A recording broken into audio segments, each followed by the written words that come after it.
More than just a meal, the Lazarus Centre Breakfast program provides Melbourne's homeless and hard done by with professional, personal and spiritual support services.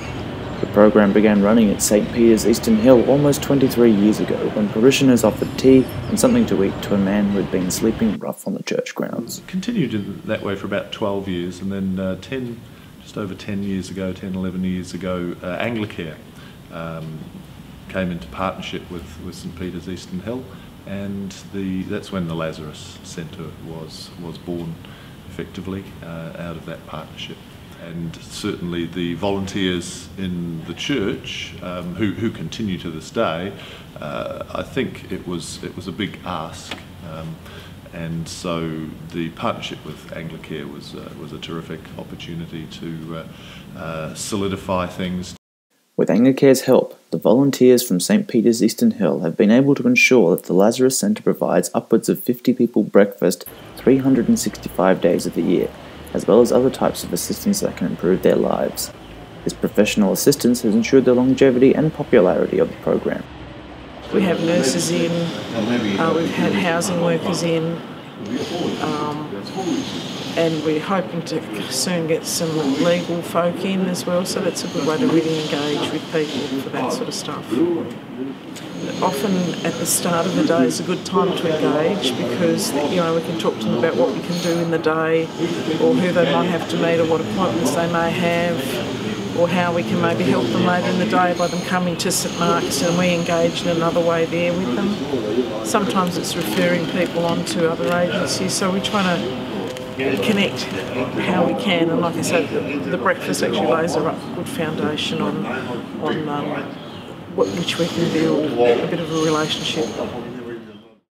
On top of these support services, St Peter's Eastern Hill provides a chaplain to attend to the spiritual and pastoral needs of the program's beneficiaries. Part of our thinking behind the Lazarus Centre Chaplain was how do we ensure that the links are strong between what happens, the giving out of breakfast, that basic welfare need, social service, and what we do here in church. So having a person, I think, was important, as having a chaplain. So Father Philip is regularly building relationships, meeting the folk who come for breakfast. And essentially in that role, I sit down and talk with people and get to know them and hopefully listen to them and attend to their stories and try and build bridges between the Lazarus Centre, the breakfast program, and the church and its worshipping life and its community.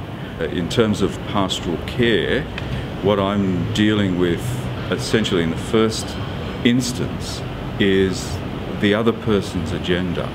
I want to know what's important to them, what hopes they have in their lives, what difficulties they've been through, where they're coming from. Pete has been using the program for around 2 years and says that he finds Father Gill's support invaluable. I often connect with Phil. Now sometimes it might be from a religious point of view.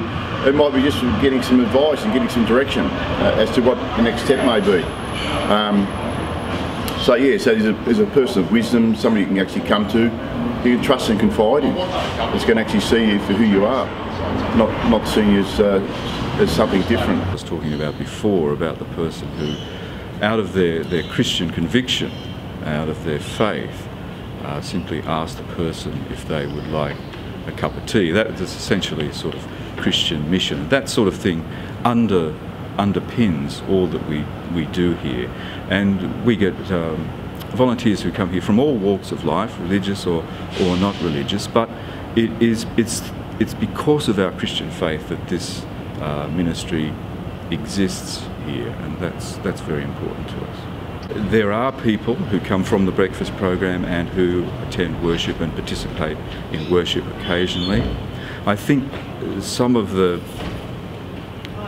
most important things we've been able to do is, for example, offer memorial services for those people who've experienced homelessness, who've died. We've had a couple of very special times where people have been able to gather here in the church and celebrate the life of the person who's died. Running a breakfast program is not without its challenges, though. Recently, a similar program in Frankston shut down after a drug-affected beneficiary attacked volunteers.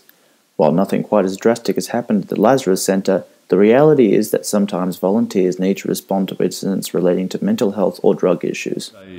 Louise and her team are extremely good at working with people who may be difficult to work with. So they have helped our team here in the office and our clergy with a training program of working with difficult people and how to de-escalate situations and bring situations down.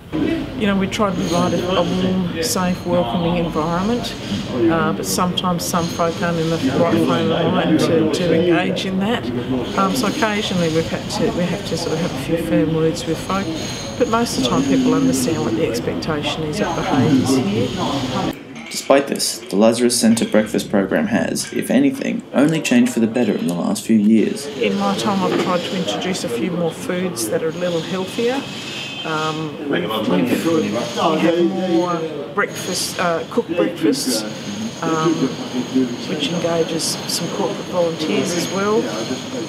And we're trying to engage with other agencies more so that people feel comfortable to come and visit and engage with clients here. In late 2013, a report on the program suggested opportunities to expand the centre's employment services. Now the program is gearing up to launch a new enterprise that aims to provide training for the program's beneficiaries. The area we're particularly looking at is social enterprise, and we're about to launch on the 29th of July a coffee cart social enterprise.